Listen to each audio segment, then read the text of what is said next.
The most ferocious hurricane to ever hit the Bahamas devastated the lives of thousands of people back in September. But on Unreported World, instead of finding a hive of reconstruction and recovery, our reporter Shay Rhodes meets one community being prevented from rebuilding their flattened homes and who are now at risk of being forced to leave for good.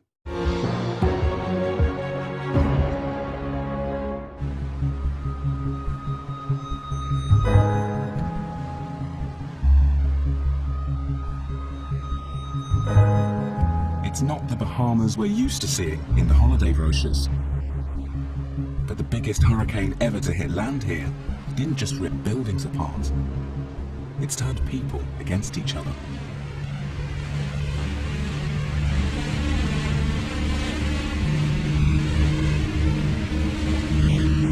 I'm heading into the disaster zone to find out why.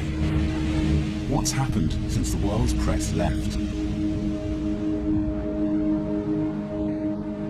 This is Elbow Key, a tiny island ravaged by winds of up to 220 miles an hour.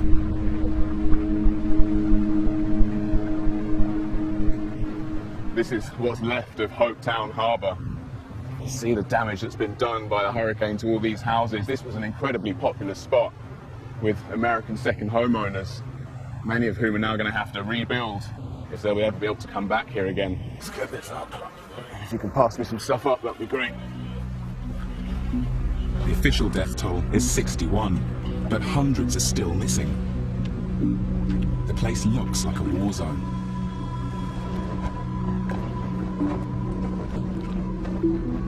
Before the hurricane, 500 people lived here. Bahamians, as well as Americans with holiday homes. Plus about 100 Haitian workers. It's the homeowners who are coordinating the relief effort. I've been told to ask for Mike Haig, an American yacht salesman with a second home on Elbow Key. Hello, looking for Mike? That's me. Thanks for having us. Made it, huh? Yeah, we made it. How bad is the damage on this island? There's about 20% that are habitable, and that being habitable, I mean, you know, well enough to have a dry spot to cover. We're still working towards getting basic needs met. They're struggling to bring in food shipments as the harbour was destroyed. I have some donations for you guys. So he's off to meet charity workers to check out a possible landing spot.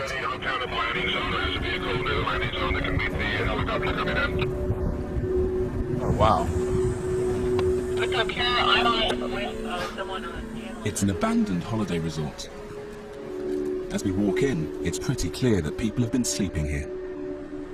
But there's been a bunch of Haitian people kind of living here. Last night, I mean, there were a bunch of guys, they're all working together. We brought water and food to them just to try to kind of get a gauge and see what was happening. With Haiti just 500 miles away, many have come to the Bahamas to find work in the tourism industry. The hurricane destroyed many of their homes, so they're sheltering here. Mike thinks the number of Haitians on Elbow Key has trebled. More and more Haitian migrants have moved here and started squatting in these different structures.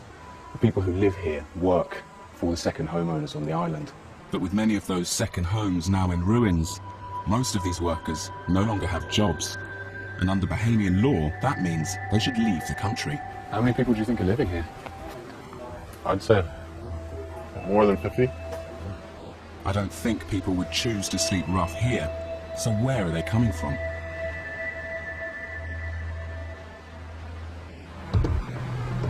I'm heading to the neighbouring island of Abaco, a much larger island and home to about 3,500 Haitians before the hurricane hit. Wow. In the brochures, this was known as the Yachtsman's Paradise. It's heartbreaking. It's like a graveyard for expensive-looking boats. Don't get me wrong, I'm sure the owners of the boats are insured, but it's bigger than them. This is about the people who clean them, who wax them, who sell them around for most of the year. Everybody who relies on all of this needs the owners of these boats to come back and reinvest in the area. Away from the posh bits, the workers had built their own neighbourhood. It's all gone.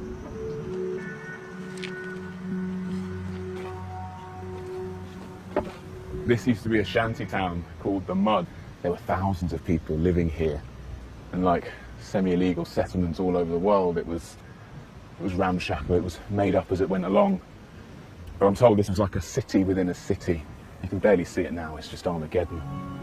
The presence of Haitian workers has long been controversial. Last year, the government tried to have this shantytown demolished, saying it would help the Haitian migrants to integrate, but it was blocked by a court order. Now, the hurricane has done it for them. The longer I stand here, the more depressing it gets. I'm standing on people's hopes and dreams. You can see it. The Bahamian Building Code doesn't allow structures that are unsafe or unsanitary. And so the government says that's why it's refusing to allow former residents to rebuild here. But the knock-on effect for Haitians who lived here means deportation, as even if they have a work permit and a job, they can't stay if they don't have a home. I've heard some are sheltering in what's left of another settlement further up the coast. We're just arriving in an area called The Farm. I'm told it used to be a citrus farm years ago, but when the owners closed up, the workers, most of them Haitian migrants, stayed here, and more people have joined them over the last few decades. And as you can see, it's a bit of a shanty town hidden in the jungle. But people here are worried, as there are rumours that if you go to a shelter, you could get deported. This community's not really supposed to be here. The government don't want them here. A lot of people are thinking that this could be taken as an opportunity by the government to try and get people out and maybe gentrify the area somewhat. But at the moment, very few people have any idea actually how many people are living here, how many houses there are. I come across an aid organisation handing out books salvaged from a school. So cute, all the kids gathering around trying to get hold of school books. The truth is, it's September. Schools should really have started now, but most of their schools have been destroyed. So these kids, really, if they're going to be able to continue their education, they're going to have to do it themselves. That's at level 5. In the middle, I find 16-year-old Dafka helping out. So, Dafka, what are you hoping to find? Reading books, actually. Yeah? For recreational purposes. Okay. Oh, they got little school bags. What's the name? I don't know. It's sad to see that you have equipment for schools and there's no school. But there's no school. Yeah. Like, I have all my uniform, socks, and shoes and everything ready. I didn't lose them because I packed them. I went marching up with them. But my books and everything, they're gone. It's devastating. Yeah, I'm sure it is. How many GCSEs were you doing this year? 3. Because I already did 5. The hurricane hit just before she found out her grades. Right now, she's more worried that the aid workers will soon leave. They tell her that they're hoping aid will keep coming for many months. People who want to help now, what we're saying to them is, you'd be much more helpful if rather than coming now, there's lots of people internationally here trying to help. You'd be better coming in like 2 weeks' time. You know, you'd be better coming in a month's time. That would be a much better thing for you guys. I think you're very sensible to worry about it, to be honest. Dafka's only 16, but she knows what's at stake for everybody here. Hello. She agrees to show me how her family is now living. Bonjour. How are you? Hi. Her stepmom Elnede points from the tent they now sleep in to what's left of their family home, as Dafka tells me how they survived the storm. We were atop of a hill, so the flood didn't affect us much. And when we looked outside, everything was destroyed. And when you place your hand on the wall, you could feel the vibration of the wind shaking the house. And we were so we were so scared that we were going to die. So which one was your room? This was your room? Yes, sir. Dafka has never been to Haiti. She was born in this house.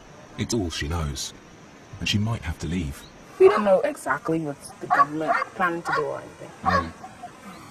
You've got exams, you've got a whole life to plan for. It's very frustrating because you never know like when it's gonna happen. You don't know if school's gonna open next year or the next year after that. I don't know where my plans are at the moment. Everything is paused for now. How old are you? Her brother Elijah turns up, proud of his newly found supplies. What stuff have you got? Me? Yeah, let me see. Thank you. Oh yeah, for cleaning water. That's going to be useful. You know how to use it? Yeah. Did they show you? Yeah. Good. That's going to be really useful.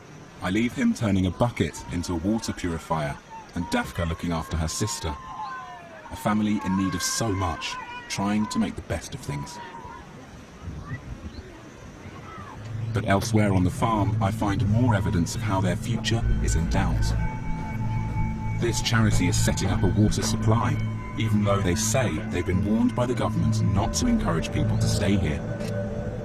This is an incredibly politically sensitive situation. You've got some workers there from a European country that I won't name. This is an illegal settlement, so while they want to provide these people with water, they can't be seen to be doing so. So they've asked us not to mention which country they're from, not to show them setting this up, because the Bahamas government won't like it at all. The government has denied it warns charities to stay away. It's told us it provided shelter, food and educational assistance in official camps in the aftermath of the hurricane. And it's in the process of establishing a family relief centre on Abaco. That's where it says it wants these people to move to temporarily, while they get their lives in order.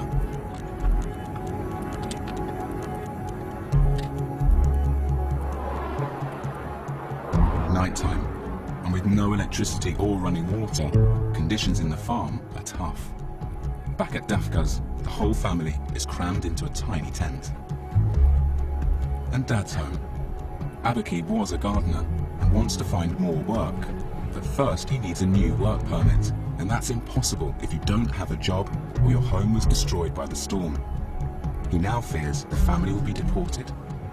What's your biggest concern now? What's the biggest problem for you? Prime Minister a dit que pinga personne batikai et on va connaître ça pour nous faire, ça pour nous faire. I don't know if the Prime Minister said that, but the government certainly has. Will you end up having to go back to Haiti? Parce que d'abord si moun yo pa connaît Haïti, yon moi-même sur Haïti, jeune garçon pour y mon monde.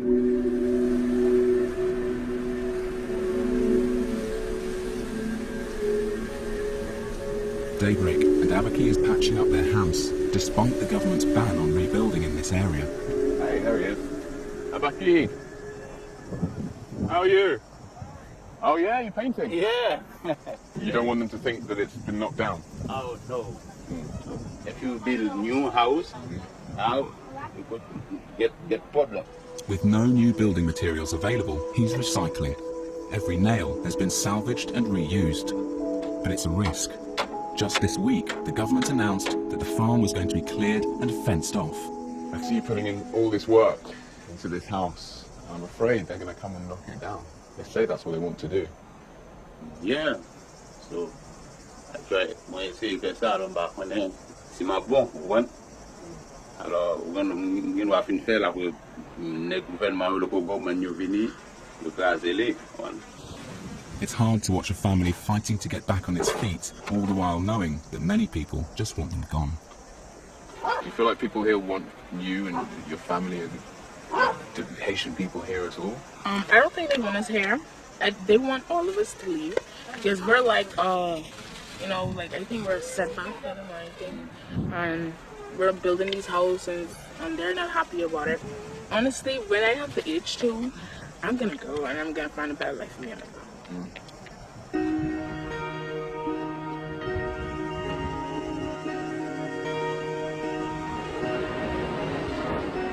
I've come back to the neighbouring island of Elbow Key, where Mike and his colleagues are meeting the Deputy Mayor, John Pinder. He's been talking to the government about how to deal with the Haitian migrants, many of whom have now moved here from other islands. What's the plan? I can explain it to you when we get out of the closed session. Okay, well, can we have a closed discussion now then? All right. In the meeting, I can overhear the Deputy Mayor saying he's minded to call in the Defence Force to sweep the whole island and remove all the illegal Haitian migrants. The organisers here are starting to become increasingly alarmed. They think that the number of Haitian migrants is possibly up to 400. They have absolutely no idea. All options are on the table. They could call the Defence Force and have people rounded up, or they could try and deal with it themselves as a community. The team running the relief effort are split, but the Deputy Mayor makes it clear after the meeting that he wants the authorities to get the migrants out. Hopefully they'll be able to, bring it under control before it roots out the local Bahamian populace here.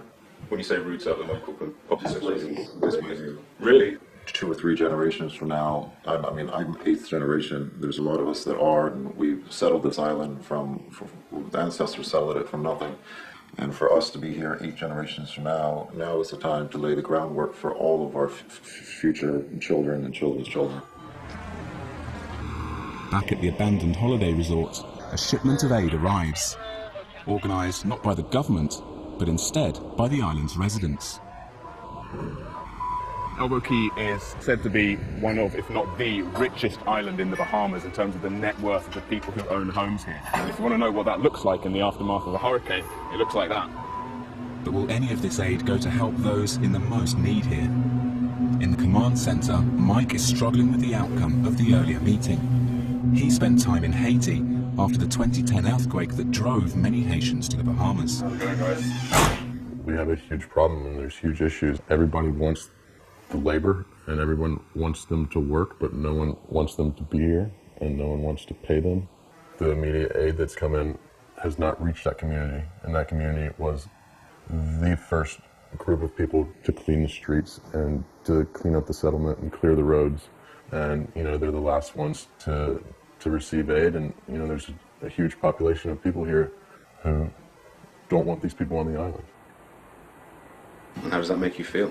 I came here personally to Ho-Town was because of the integration community, because of like the local Bahamian people of all color going to the school and being together. And I wanted my family to kind of grow up in a place like this. But I didn't expect any of this, you know, when we bought our house here earlier this year. So, I mean, it's very personal to me, just all of this.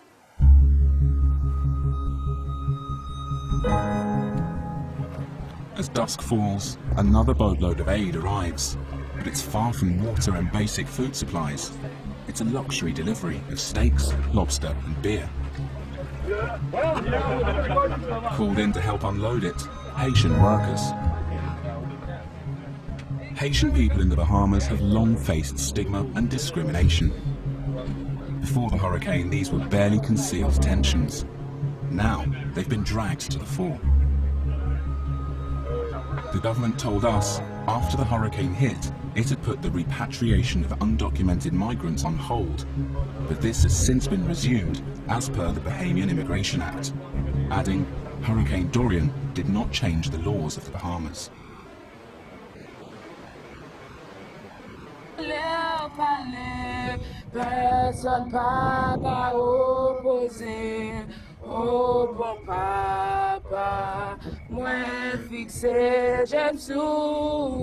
Before I leave, I head back to Abaco Island to see Dafka. She's at the farm's first church service since the hurricane hit, given by family friend Pastor Jensen.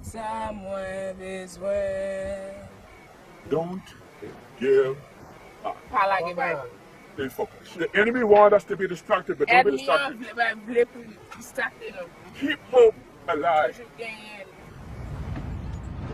Later, I head to her house and discover her fear that the aid workers would soon leave has now happened.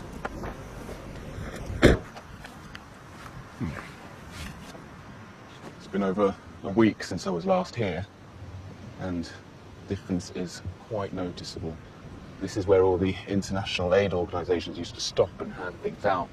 So local people always gathered around here, waiting to see what they were going to be brought, but they're not here anymore.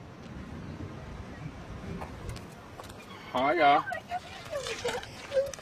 How are you? I'm good. Good to see you. How's things going?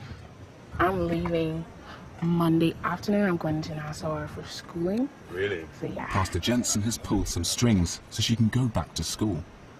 So who are you going to live with in Nassau? I'm going to live with my pastor daughter. Okay. He hooked me up with. Great. So does that mean you'll be able to finish your GCSEs this year? Yes, sir. There's a lot of changes in 1 week. I'm ready for the pressure. And it's ready for me. That's good. But you'll be away from the family? Unfortunately, yes. Are you worried? I'm worried that officials would come here and like they'll throw my parents out. Like, and my parents knowing that they don't have anywhere to go.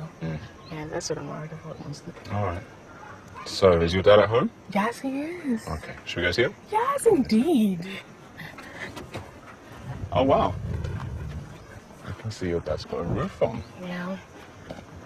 He's made progress. Yeah. How's things? We made progress.